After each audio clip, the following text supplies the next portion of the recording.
Today's Bible story comes from the book of Luke chapter 24. Two men were traveling together and talking about all that had happened. How Jesus was supposed to be the one who came and saved the world, but he had been captured and put to death. Then a stranger showed up and joined the two men. It was Jesus. He asked about what they were talking about, but the men didn't know that it was Jesus. They thought it was weird that this new guy didn't know what had been going on. They filled him in.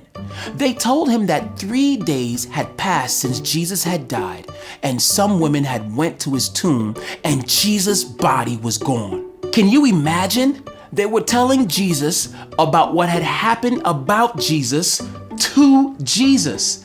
As they did, they weren't happy. They were sad. They'd hoped that Jesus would be there for them. And everyone, all the time, every day, always. But now they thought that he was gone. But he was right there with him. They still didn't know that it was Jesus who they were talking to.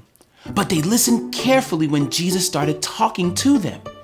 Jesus told them everything that had happened was a part of God's plan. And he talked with them more about God's words. Later on, when they sat to eat together, Jesus took bread, prayed over it, and gave it to them.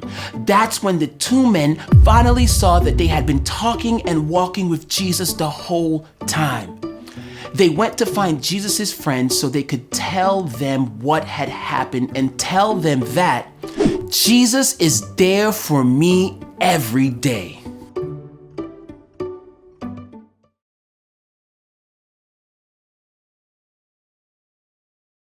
Luke chapter 24, verse 6. He is not here. He has risen.